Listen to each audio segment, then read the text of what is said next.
হয় জুবি চাওক যে যি সময়ত আচলতে এইসকল শিক্ষকে বিদ্যালয়ত শিক্ষানুষ্ঠানত পাঠদান কৰি থাকিব লাগিছিলে সেই সময়ত তেখেতলোকে নিজৰ যি প্ৰাপ্য অধিকাৰ সেই প্ৰাপ্য অধিকাৰ বিচাৰি তেখেতলোকে সচলত আমৰণ অন্বেষণত বহিবলগীয়া হৈছে।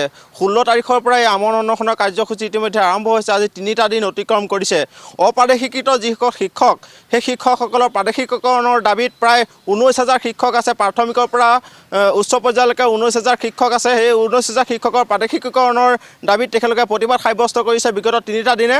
আৰু যিহেতু আমৰণ অন্বেষণ কেইবাগৰাকীও শিক্ষক ইতিমধ্যে অসুস্থ হৈ কালি GMCHত ভৰ্তি হ'বলগীয়া পৰিৱেশৰ সৃষ্টি হৈছে। বৰ্তমান 2-এজন GMCHতে আছে আৰু বাকী কেইজনমান ইতিমধ্যে ঘূৰি আহিছে বুলি আমি জানিব পাৰিছোঁ। সেইসকল শিক্ষক চাওক যে আজি বিগত 3টা দিনে তেখেতলোকে প্ৰতিবাদ সাব্যস্ত কৰি আছে যে যিসকল 19,000কৈ যিসকল শিক্ষক আছে অপ্ৰাদেশিকীকৰণ প্ৰাথমিকৰ পৰা উচ্চ পৰ্যায়লৈকে এই 19,000কৈ শিক্ষকৰ যি প্ৰাদেশিকীকৰণৰ দাবীত তেখেতলোকে বাৰম্বাৰ প্ৰতিবাদ সাব্যস্ত কৰি আহিছে। কিন্তু চৰকাৰৰ ফালৰ পৰা কোনো ধৰণৰ বিশেষ গুৰুত্ব দিয়া দেখিবলৈ পোৱা নাযায়। আজি 3টা দিন অনশনে যিহেতু অতিক্ৰম কৰিছে, চৰকাৰৰ কিন্তু কোনো প্ৰতিনিধি বৰ্তমানলৈকে এই অন্বেষণস্থলীত বা এইসকল শিক্ষকৰ তেখেতলোকৰ যিসমূহ দাবী এই দাবীসমূহ আচলতে তেখেতলোকক শুনিবলৈ কোনো চৰকাৰৰ প্ৰতিনিধি বা শিক্ষা বিভাগৰ কোনো প্ৰতিনিধি বৰ্তমানলৈকে উপস্থিত হোৱা নাই। এতিয়াও বৰ্তমানে আজি বিগত 3টা দিনে তেখেতলোকে এনেধৰণে প্ৰতিবাদ সাব্যস্ত কৰা পৰিলক্ষিত হৈছে। মই তেখেতলোকৰ ওচৰলৈ যাম আৰু তেখেতলোকৰ পৰা কিছু মন্তব্য ল'বলৈ আমি চেষ্টা কৰিম। আপোনাৰ ওচৰলৈ আহিছোঁ যে আপোনালোকে বিগত 3টা দিনে আপোনালোকে প্ৰতিবাদ সাব্যস্ত কৰিছে। চৰকাৰৰ ফালৰ পৰা আপোনালোকৰ ওচৰলৈ কোনোবা প্ৰতিনিধি বা আপোনালোকৰ খবৰ খাতি লৈছে নেকি? জানিব পাৰিছে কেইবাজনো আপোনালোকৰ অসুস্থ হৈ পৰিছে, সেইসকলৰ স্বাস্থ্য অৱস্থা কি? যিকেইজনৰ স্বাস্থ্যৰ অৱনতি ঘটিছিল সেইসকলৰ ভিতৰত কালি প্ৰায় 8জনমানক হস্পিটেলত ভৰ্তি কৰোৱা হৈছিলে। তাৰে 2জনমান ঘূৰি আহিছে আৰু বাকীসকল হস্পিটেলতে এতিয়াও আছে। কিন্তু আজি 3 দিন অতিক্ৰম হ'ল, কিন্তু চৰকাৰী পক্ষ বা শিক্ষা বিভাগৰ পৰা কোনো ধৰণৰ কোনো প্ৰতিনিধি আমাৰ ইয়ালৈ আজিলৈকে অহা নাই। আমি আজি 3 দিনত ভৰি দিল 3 দিনত অনশন কৰিলোঁ। কিন্তু 3 দিনৰ ভিতৰত অকল কেইটামান দল সংগঠনৰ বাহিৰে শিক্ষা বিভাগৰ বা চৰকাৰৰ ফালৰ পৰা কোনো ধৰণৰ কোনো প্ৰতিনিধি আমাৰ ওচৰলৈ অহা নাই বা আমি কোনো আশ্বাস তেওঁলোকৰ পৰা এতিয়ালৈকে লাভ কৰিব পৰা নাই। আপোনালোকৰ মূল দাবীসমূহ? আমাৰ মূল দাবী আছিলে যে 1-1-2006 চনৰ আগৰ প্ৰতিষ্ঠিত নিম্ন প্ৰাথমিকৰ পৰা কলেজ পৰ্যায়লৈকে যিমান শিক্ষা অনুষ্ঠান প্ৰতিষ্ঠা কৰা হৈছিল সেই সকলো বিদ্যালয়বিলাক বিনা চৰ্তে প্ৰাদেশিকীকৰণ কৰা। যদি সেই বিদ্যালয়সমূহৰ উপযুক্ত প্ৰমাণপত্ৰ আছে সেই বিদ্যালয়সমূহ প্ৰাদেশিকীকৰণ কৰিব লাগে। দ্বিতীয় আমাৰ দাবী আছিলে যিসকল শিক্ষকে 30-35 বছৰ বিনা বেতনে শিক্ষকতা কৰি অৱসৰ গ্ৰহণ কৰিছে সেই শিক্ষকসকলক এককালীন সাহায্য দিয়া। আৰু 3 নম্বৰ হৈছে 2013 আৰু 2021 চনত যিসকল শিক্ষক পদ প্ৰাদেশিকীকৰণৰ পৰা বঞ্চিত হ'ল সেই শিক্ষকসকলক প্ৰাদেশিকীকৰণ কৰা। এই মূল দাবী 3টাই আমাৰ।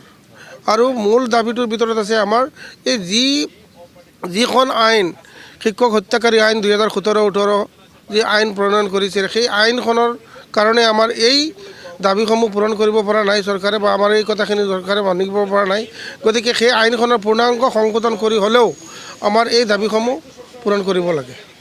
ধন্যবাদ জ্ঞাপন কৰিছোঁ। আপোনালোকে দীৰ্ঘদিন ধৰি প্ৰতিবাদ যিহেতু সাব্যস্ত কৰি আছে আৰু পুনৰবাৰ আপোনালোকে প্ৰতিবাদ সাব্যস্ত কৰিবলগীয়া হৈছে। বৰ্তমান যিসমূহ শিক্ষা প্ৰতিষ্ঠান আপোনালোকে যিহেতু শিক্ষকতা কৰিয়ে আছে, ছাত্ৰ ছাত্ৰীসকলৰ অসুবিধা হৈছে, শিক্ষানুষ্ঠানৰ অসুবিধা হৈছে। ছাত্ৰ ছাত্ৰীসকলৰ অসুবিধা হৈছে। ইয়াত এটা ডাঙৰ ভুল এটা কৰি দিলে। 2017 চনৰ যিটো আইন শিক্ষক হত্যাকাৰী আইনে 2021 চনত যিখিনি পদ প্ৰাদেশিকৰণ কৰিলে তাতো উচ্চ প্ৰাথমিক বিদ্যালয়ত 3টাকৈ পদ প্ৰাদেশিকৰণ কৰি 2টাকৈ পদ বাকী ৰাখি দিলে। আজিৰ দিনত বেছি গুৰুত্বপূৰ্ণ কথাটো হ'ল ৰাষ্ট্ৰভাষা হিন্দী এটা বিষয় সেই উচ্চ প্ৰাথমিক বিদ্যালয়ৰ পদ প্ৰাদেশিকৰণ নকৰি ছাত্ৰ ছাত্ৰীৰ যি অসুবিধাৰ সৃষ্টি কৰিছে, এই অসুবিধাত আজি আমাৰ অসমৰ ছাত্ৰ ছাত্ৰীখিনি ৰাষ্ট্ৰভাষা শিক্ষাৰ পৰা বঞ্চিত হৈ তেওঁলোকৰ এটা হাহাকাৰ অৱস্থাৰ পৰিণত হৈছে। টোটেল কিমান শিক্ষক আছে ইয়াত? আমি আছোঁ 19,527 গৰাকী শিক্ষক আছোঁ। কিমান দিনৰ পৰা শিক্ষকসকলে? আমি 26 বছৰ ধৰি শিক্ষকতা কৰি আছোঁ। আমাক যদিও পদ প্ৰাদেশিকৰণৰ পৰা বঞ্চিত কৰিছে তথাপিও আমি শিক্ষকতা কৰি আছোঁ। বিনা বেতনে কাম কৰি আছোঁ।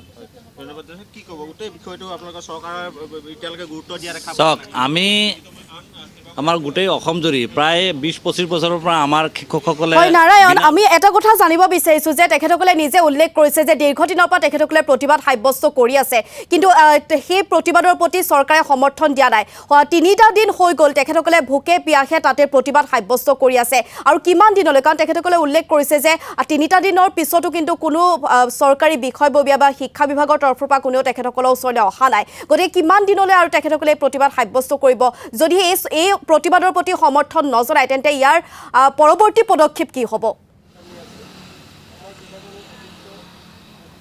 হয়, নিশ্চয়কৈ জবি চাওক যে তেখেতলোকে আমৰণ অনশনৰ কাৰ্যসূচী অনিৰ্দিষ্টকালীনভাৱে ইতিমধ্যে কৰিছে। বিশেষকৈ কালি দেখিবলৈ পোৱা গৈছিলে শ শ শিক্ষক ইতিমধ্যে আছে, চৰকাৰৰ ফালৰ পৰা কোনো প্ৰতিনিধি বৰ্তমানলৈকে অহা নাই। এটা প্ৰশ্ন যে আপোনালোকে যিহেতু আমৰণ অনশন অনিৰ্দিষ্টকালীন, এনেধৰণে কিমান দিন প্ৰতিবাদ সাব্যস্ত কৰিব? চাওক, আমাৰ যেতিয়ালৈকে পথ প্ৰদৰ্শীকৰণ নহয় তেতিয়ালৈকে আমি এইটো চলাই যাম, যেতিয়ালৈকে চৰকাৰে আমাৰ দাবী মানি নলয়। আমাৰ অনিৰ্দিষ্টকালীন বুলি ইয়াত লিখা আছে, আমি অনিৰ্দিষ্টকালীনলৈকে আমি থাকিম।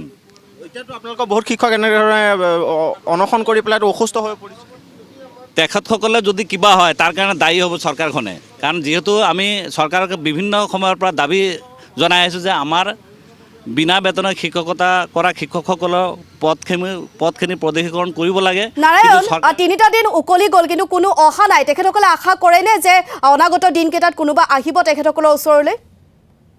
অৱস্থান ধৰ্মঘট হ'ব, আৰু ইয়াত যদি কোনো শিক্ষক যদি কিবা হয় তাৰ কাৰণে দায়ী হ'ব চৰকাৰখনে। আপোনালোকৰ লগত চৰকাৰ আলোচনা কৰিছে, এতিয়া 3 দিন যিহেতু পাৰ হৈ গ'ল, আপোনালোকৰ ওচৰলৈ কোনো অহা নাই। আপোনালোকে ভাবেনে যে চৰকাৰৰ ফালৰ পৰা কোনোবা আহিব বা কি দাবী থাকিব?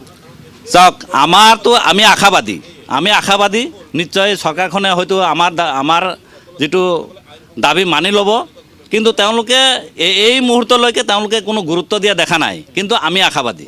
হয় নাৰায়ণ, এই মুহূৰ্তত আপোনাক ধন্যবাদ জনাইছোঁ। এয়া আছিল শিক্ষক সমাজৰ প্ৰতিবাদী কাৰ্যসূচী। 3টা দিন উকলি গ'ল, আৰু 3টা দিনৰ পিছতো আজি পৰ্যন্ত এতিয়ালৈকে চৰকাৰী তৰফৰ পৰা কোনো ধৰণৰ বিষয়া অহা নাই, আৰু সমান্তৰালকৈ বহুকেইজন শিক্ষকো যিহেতু অসুস্থ হৈ পৰিছে। শীতৰ সময়ত তেনে সময়ছোৱাতে আমৰণ অনশন কাৰ্যসূচী তেখেতসকল বহিছে, কাৰণ দীৰ্ঘদিনীয়া তেখেতসকলৰ যি দাবী প্ৰাদেশিকীকৰণৰ, সেই দাবীত তেখেতসকল অটল আছে, আৰু অনিৰ্দিষ্ট কাললৈ তেখেতসকলে আমৰণ অনশন কাৰ্যসূচী চলাই নিব বুলি উল্লেখ কৰিছে।